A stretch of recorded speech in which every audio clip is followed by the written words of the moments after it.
Hello and welcome to Default as All, where we take on everything by default. I'm your host, Demosthenes, and with me, as always, is Mr. Kyle. Nash, how's it going, Kyle? What is going on, man? Listen, I am stoked to do some Marvel stuff with you. We all know how I feel about Marvel. We already know how you feel about Disney. Let another version of this unnatural union proceed. Well, a few months ago, we covered which Disney characters are the perfect substitutes for the Avengers. We did heroes and we did villains. Is Buzz Lightyear the perfect Captain America or the perfect Iron Man? Is the dog catcher from Lady and the Tramp the perfect Philip J. Coulson? When we all already know that Maui is the best Thor. Boom. Why are you putting me in the one position where I have to actually defend my choice of Hercules? I don't even like Hercules. Well, the Disney character. But anyway. Like Hitchcock and psychological thrillers. Message. Well, tonight we're going to be tackling, in honor of the big team up between the Guardians of the Galaxy and the Avengers, well, we'll be covering the Guardians of the Galaxy. Which Disney heroes or villains are the perfect substitutes? We'll be covering Mantis, we'll be covering Nebula, Groot, Rocket, Drax, Gamora, and Star-Lord. What? Is there one missing? Oh yeah, we didn't include Yondu on the list. Well, I guess we all know who Yondu is gonna be. I'm very popular, y'all. He said it himself. If we pick something else, we are serving as a crime against humanity. Moving on. Exactly. There we go. Thank you. Thank you, Michael Rooker, for making our job easier. Well, to begin, we have Mantis. And Kyle, this was the hardest for me to pick, and I assume it may have been the most difficult for you as well. It was pretty tough. And I have to tell you, I owe you a tribute, Demos, for me being able to make this episode happen. Why? Because I hadn't seen this film until I started doing Default Assault with you. And when it comes right down to it, I don't see how you could pick anybody more appropriate to be Mantis than Sally from The Nightmare Before Christmas. She has psychic stuff going on. She was involved with the villain, and then she was on the good guys later, and everything's in place. And really, the personalities are kind of similar, kind of timid, kind of, oh, what's this kind of a situation. I thought that locked in perfectly. I got Sally for Mantis, man. That is a fantastic choice. And it was one of the names that spiraled a few times through my head while I was thinking about this whole entire episode. But I broke it down to these three factors that you need to perfectly substitute Mantis. You need a character that's naive, a character that's cut off from the rest of the world due to perhaps an overprotective guardian. You need a character that has communication challenges, and you need them to be socially awkward because of all of the above. And the first character that really connected for me was Ariel from The Little Mermaid. Okay, I can swim into that scenario. Oh, God. They both have protruding, weird reptile or fishy body parts. No, I like how you forced that, and I can't say no, but I like my choice better. You were kind of missing the psychic vibe thing, I guess. But well, I mean, Sally didn't. I mean, she had like a premonition, but she wasn't psychic. Well, she could touch you and read your thoughts, telepathic, pick a word. Oh, I mean, Mantis, yeah. Yeah. Oh, dude, bro, hold up. Like, if that was the case, we don't have a movie, because the moment she touched Prince Eric, she'd have been like, oh, it's on like Donkey Kong. Yeah. She wouldn't have said it, but whatever. You know what I mean? No, because she didn't have a voice at that point in the film. Spoiler alert! Anyways, no, I do like the whole cutoff and naive thing. That certainly fits. I feel like Ariel's too strong a personality to truly fit Mantis. Ariel doesn't question herself like that. You got to be confident in some shit you feel in order to make a deal with Ursula to get what you want. That's the only beef I have with it. I don't know if she was confident. I think it was her naivete that put her in that position in the first place to make that choice.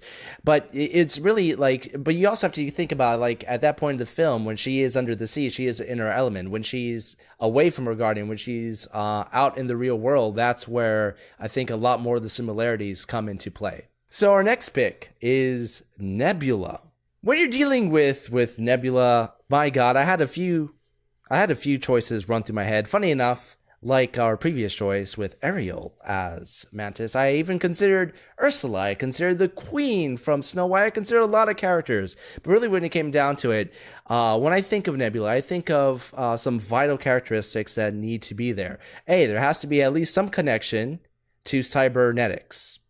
There needs to be a character that perhaps starts evil but is redeemable in some way, and perhaps family being a specific factor that leads to that redemption. A strong, driven, deadly, nigh superhuman with at least some aspects of having a blue face.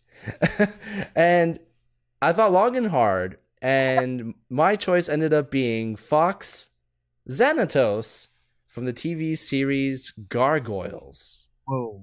Okay, that's obscure enough. I mean, I remember the pack as a group. That episode in particular was pretty cool. Or the episode where they introduced them, I should say. I'm not in any position to debate it. I like how you found the family angle in there. Cybernetics obviously being fit with the Zanatos clan. You may have a better pick than me on this one. Well, I just want to point out not just the cybernetic aspect isn't just with Zanatos. Her father in the series owned a company called Cyberbiotics, so she was deeply invested in that. And one of the reasons she eventually does become a good guy and actually forms a truce with the Gargoyles was because she married Zanatos and ended up having a kid. Right. Okay. And you know. And they're both badass, so. I mean, listen, when you're voiced by William Riker, you're pretty goddamn smooth. Unless you're voiced by Keith David or Worf, Michael Dorn, that's the only way it gets better. Okay? I'm just saying. And oh, by the way, spoiler alert, both happen in that show, I'm pretty sure. Anyway. Almost every Next Generation actor, with the exception of Patrick Stewart, was in there. Uh-huh. And props to it, but I dropped the cybernetic thing immediately because, you know, and it's my own fault for selecting Iron Man in the previous version as Gizmo Duck. And it's also a great excuse to do that intro. But what I'm getting to, Gizmo Duck as Nebula would be epic. I don't think he's capable of being quite that angry. I left the redeemable out because honestly, that just made it incredibly hard, and I wanted one choice on here that was a little bit different. I completely did a retcon.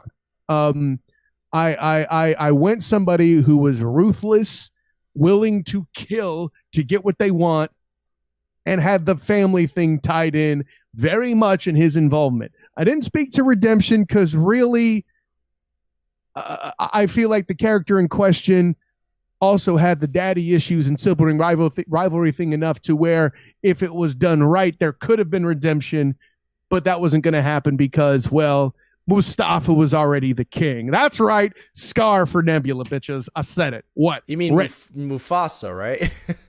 I said Mustafa. Son of a bitch! You did that in one of our last episodes as well, and I didn't catch it until afterwards.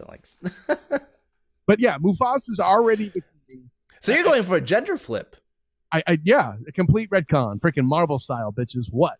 I went Scar here. And listen, in this instance of sibling rivalry, regardless of whether or not you have a vagina or not, that is something that is thoroughly relatable between Mufasa and Scar, no question. Listen, what I should have done is say I'm going to do a retcon. Be prepared, but I would have given it away way too early.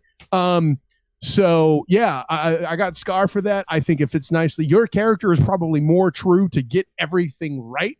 But as far as personality and the situation and what was going on between Gamora and Nebula, had to go Scar on this one. Yeah, I cannot buy a blue Scar, but I'll leave it at that. Oh, a blue Scar would be effing epic.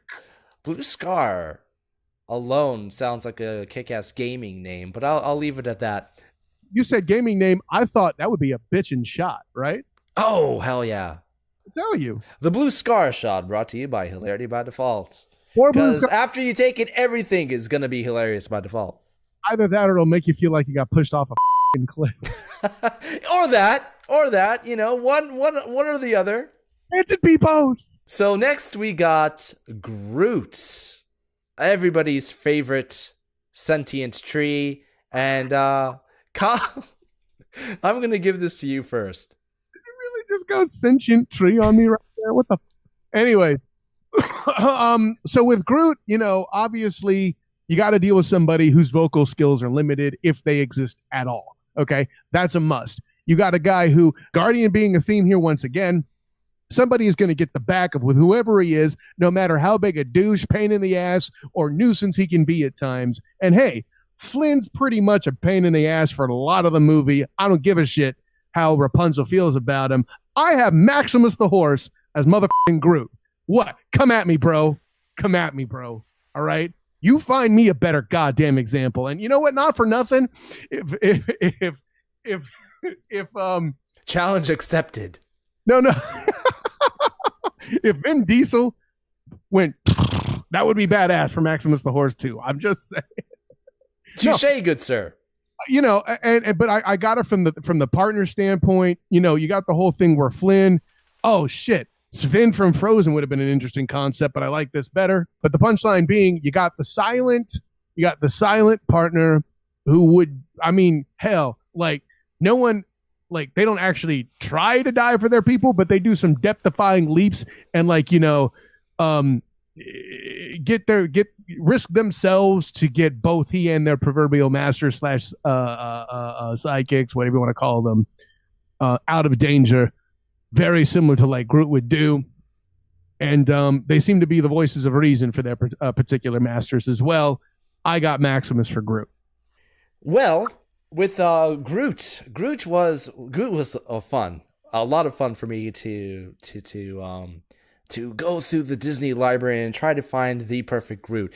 A lot of characters ran through my head that I thought instantly, okay, well, I wanted this one to be a plant. I wanted to find a sentient plant, and especially when it comes to Disney and a lot of the early Disney cartoons and shorts, you got pretty much sentient variety of everything. But you also had to have a character that's lovable, but can also be good in a fight. But just as you mentioned, Kyle, limited within vocabulary.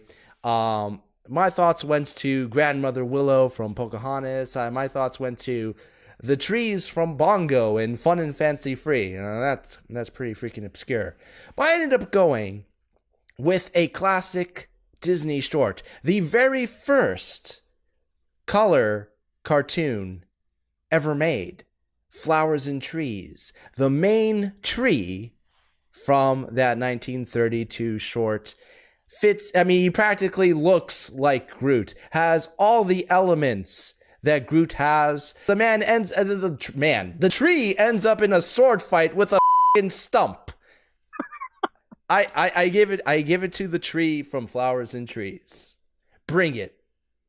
I can see where your concept takes root, but where's the sidekick? I don't think you can just leave it at the duo thing, because if you look at personality, you got the duo thing going with Maximus, but as far as personality, Groot and Maximus are very, very far away from each other. One is far much more antagonistic, and Groot has this kind of like naive, more natural, more for lack of a better word, organic quality to him. Groot has the snippy moments. Nah, I ain't about that. Sure, Maximus is a bit more snobbish. Fine, put in Sven instead if you don't like it. You know, the point is they're snotty in their ways as the voices of reason to correct the jackass that is their partner. And listen, if you were in a place where you were dealing with Finn or Rocket, you'd have some snide moments too. Just funny enough, I think that Maximus is too smart to be a tree, which is a sentence I never thought I'd ever say in my life, but it's out there now. It exists. You know, when I woke up this morning, I thought about Mario and Hercules. But no, I mean, I think you're relying way too much on the sidekick thing. In the same way that I think that the redeemability factor is much more important with Nebula, that is not present in Scar at all. That is a different and fairer argument, but again, it's based on things that we don't know about either character. We don't know about Nebula, where she'd be if she had executed her sister, and where Scar would be had he failed or not killed Mufasa. Okay, so that's that is far. I would argue you're too devoted to having a goddamn plant. Listen, okay. At least I got a plant, motherfucker. You got a horse. Good for you for nerding it the hell up, and that's the credit you're going to get. This is John Stockton and Karl Malone. This is Abbott and Costello. Neither of them are particularly famous on their own as compared to as a member of their duo. It just ain't there. Well, let me tell you, my friend, my pick for Rocket, which is coming up, is I can see my character hanging out with the tree, and I'm going to create my own goddamn duo. Mine too, motherfucker. Watch. Well, you know what? Let's move on to Rocket. So when it comes to Rocket Raccoon, the immediate thought that would run through somebody's head was, there are a lot of Disney animated raccoons. That would be the simple thing to do. You can go with Meeko from Pocahontas. You can go famously from the raccoon in the Mickey Mouse short, Raccoon Dog. Well, maybe famously is the wrong word there. Thank you. I decided to try to focus much more on the personality and the skills of the character, while keeping a little bit of that furry exterior. So what are the things that make Rocket Rocket? A, cybernetically enhanced. B, he's impulsive. He's resourceful. He takes a half-crazed glee in the destruction he imparts.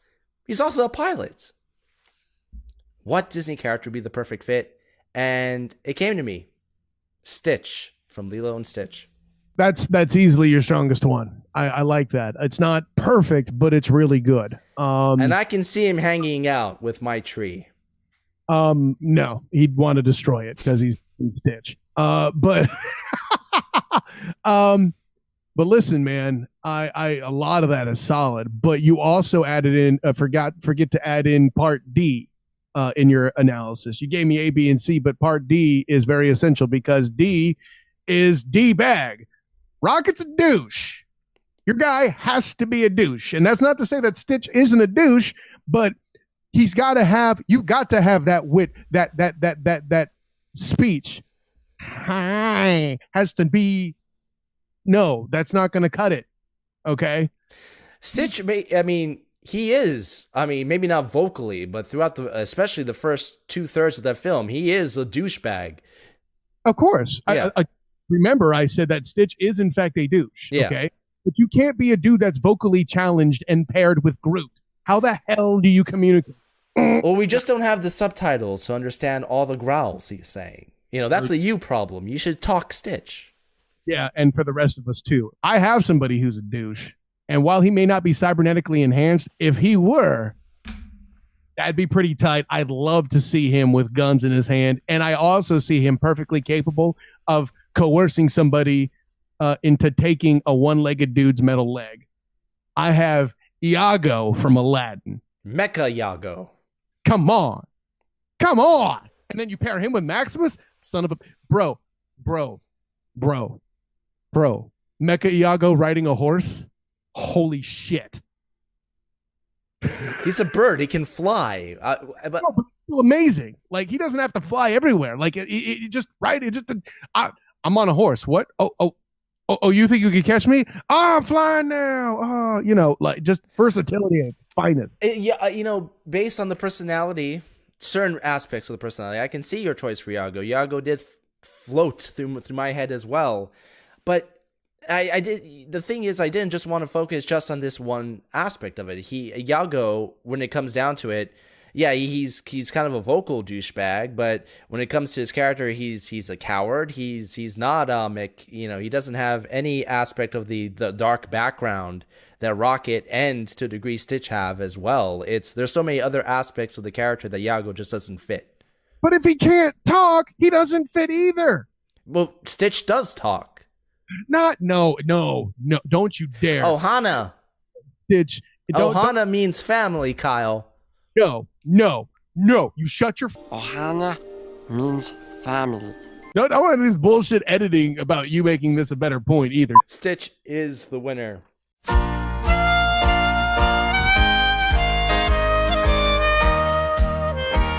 Well, the next one we have is Drax. Drax the Destroyer. Oh. Everybody's favorite metaphor, not understanding, muscular hero. And Kyle, I'm going to go to you for this one. Listen, this was a struggle for a bit, but then I had to reach back into my college days where I was introduced to something that I wasn't prepared for. Sure, you might come across John Goodman in a movie, but David Spade in a Disney movie? Really? But neither of these are relevant to this conversation. I'm more thinking of the character voiced by one Patrick Warburton. I have Krunk from Emperor's New Groove. No. I know, technically speaking, he starts out as a villain. But hey, Drax went exactly warm and fuzzy. And by the end of the movie, listen, the dude... It's called the Destroyer.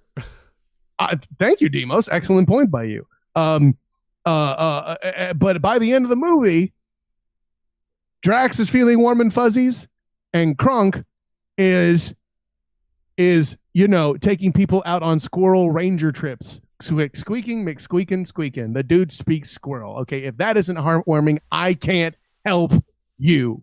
I have Krunk for Drax. Demos! This is your strongest choice. Oh, I feel that way too, actually, about all.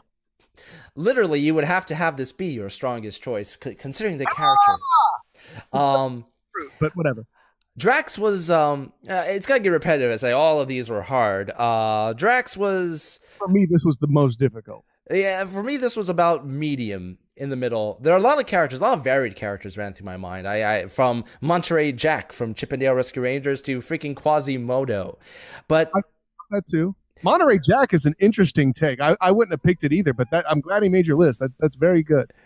My choice at the end came down to a few different factors. You have to have a muscular character, perhaps with a predilection for going shirtless. Socially awkward with communication challenges. Okay. Might make him a good pair up for Mantis. But also, obviously, a good fighter, and a fighter that sometimes fights what he doesn't fully comprehend. And that's the reason I went Disney's Tarzan. Fits all of those qualities. Oh, but the personality's not there. He's socially awkward. Obviously, I don't have to go through the muscular stuff. They're both fighters. They both fight things that they don't understand as far as technology, or they get in over their head. Obviously, both have communication challenges to a different degree as far as like the metaphor and so forth.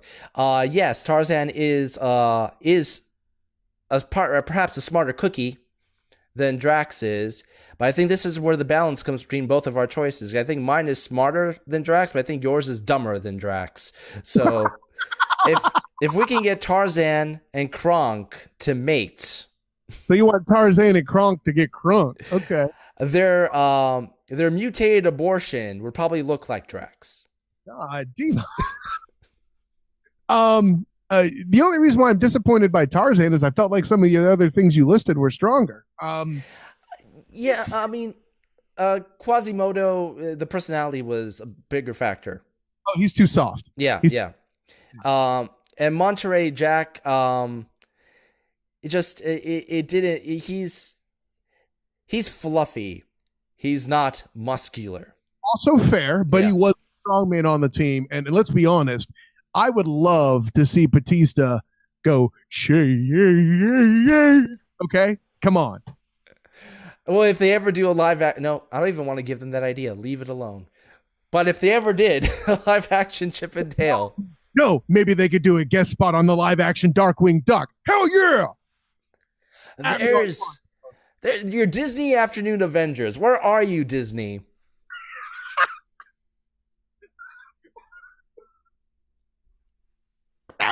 Damn. Carry on. I think both of our choices are actually pretty good here, to be honest. Yes, Krunk is stronger, but is it? Wait, I meant literally, not figuratively. Anyway. I would say that Tarzan is physically stronger than Krunk. Well, And to be honest, if they ever got into a fight, all right, showdown, battle royale, Tarzan versus Krunk, it'd be over in a second. Come on. I'm not prepared to say that. Well, not a second, but Tarzan would win. I think Tarzan would have him on agility, for which Drax isn't necessarily known. But we'll move on. Gamora is next. The Green Girl Wonder, Gamora. There are very few Disney heroines that meet a lot of the requirements that I look for when it comes to Gamora. You have to have a character who is... I believe you have to have a character who has that dark side, an anti-hero more or less. Perhaps a character that has worked for or with the primary villain, or possibly related to the primary villain at one time or another. Somebody that's sassy, reluctant to romance. She's jaded, she's cynical, she's independent, quick-witted, and snarky. If you say Tinkerbell, I'm going to throw something at you. Tinkerbell? God damn it. She would have been perfect for Groot. Anyway, they both have like leaf outfit. Anyway, my thoughts ran through Jasmine, but she doesn't fit all of those points. Tiana, because, well, she's green. That's as far as I got with her. So I ended up going back to, God damn it, the one film that just haunts me at this point. I went to Hercules and picked Megara from Hercules. I'm in a lot of trouble. I haven't seen that one yet. If that's the case, let me fill you in right now. I am 100% correct, and there's no reason you should even compete. Great, let's move on because I don't like the choice. Go for it. There's a very good chance I actually made a better pick than me here. I toiled over this. This was not quite as tough as Drax because the number of lighthearted yet strong and muscular villain types was hard to find in the Disney canon, at least for me. And I wasn't about to put Pete down for Drax. Although, no. That wouldn't be too bad. I went in a bit different direction, and perhaps part of it is the bias of it being fresher on my mind. I swear to God, if you pick Pete for Gamora, you're dead. Have a good night, everybody. I got to run before Demo stabs me in the face. No. But, you do have to have that darker side, and you do have to have the ability to fend for yourself when your family isn't there. Hell, Ronan the Accuser, her father, made life very difficult, and you have to be in a position to do some dark things to continue to survive. Yet, at the same time, you have to be capable of that warm heart that will bleed for those who need to be defended and can't defend themselves. You have to be able to stare evil in the face, right in the face, and defy it by just dancing in front of it and pranking it like you don't even care, and still being able to battle against it and somehow, even maybe with a little help from a ragtag group, find a way to win.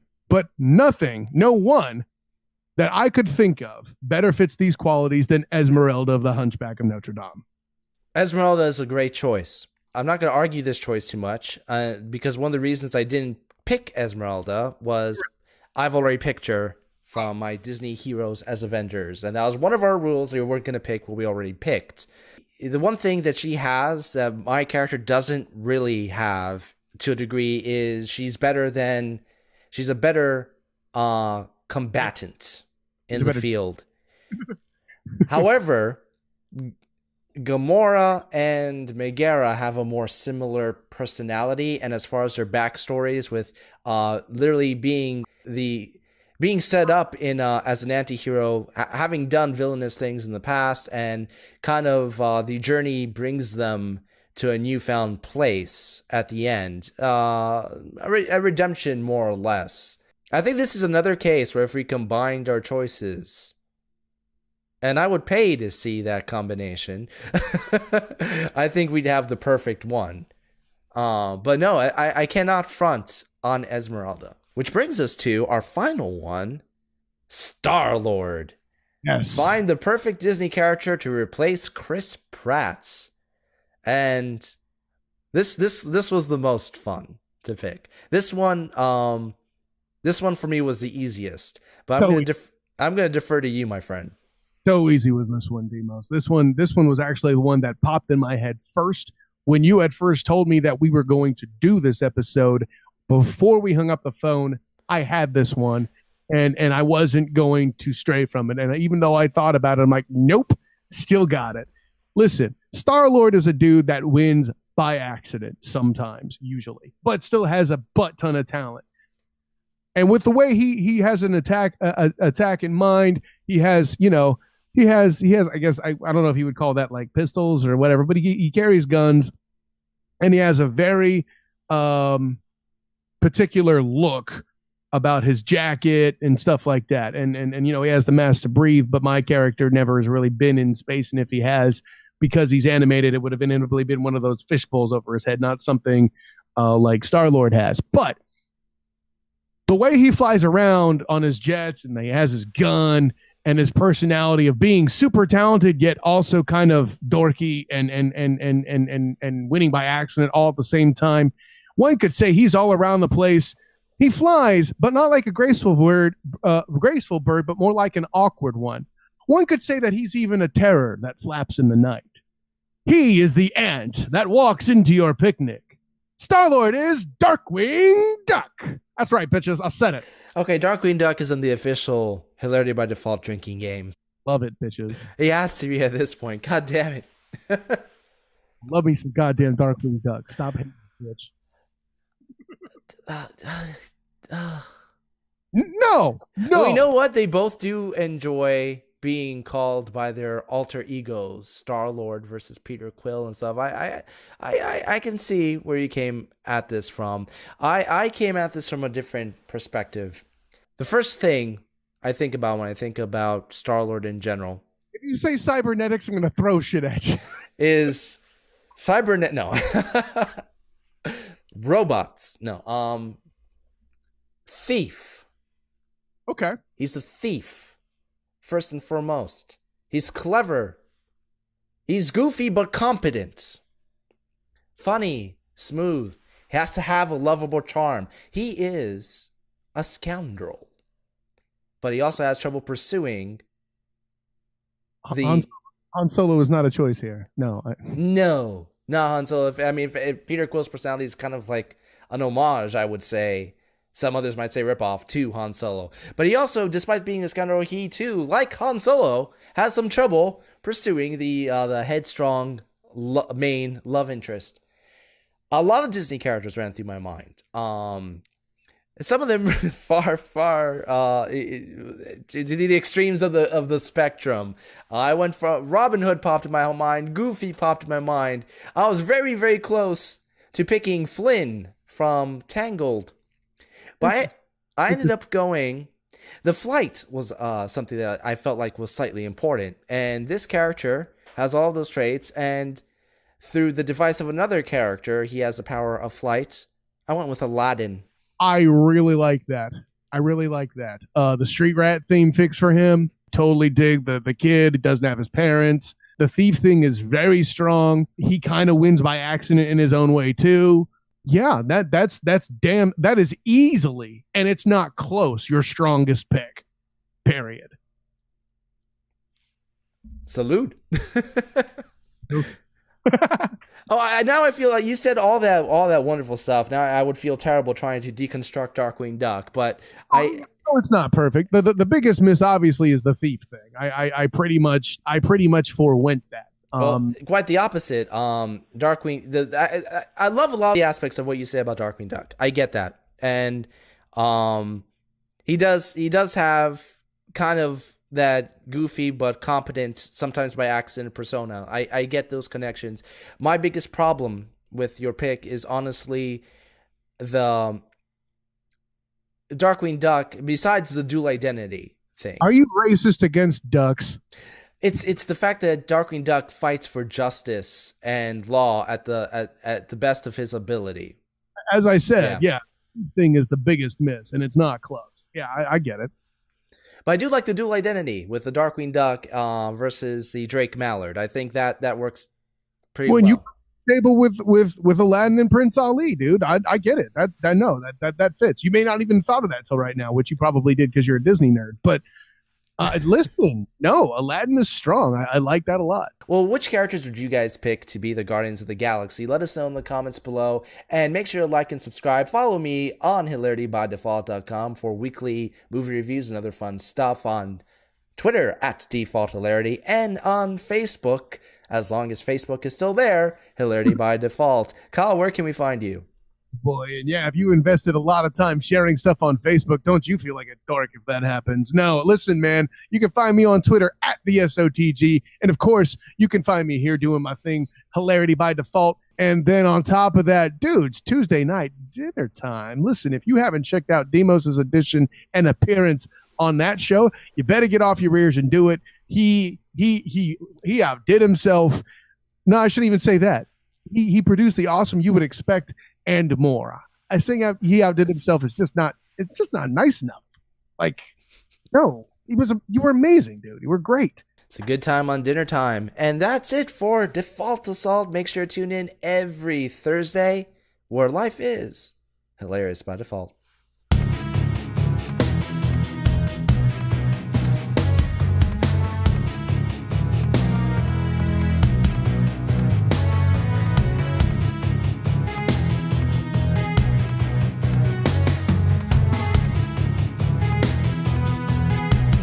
I'm Mary Poppins, y'all.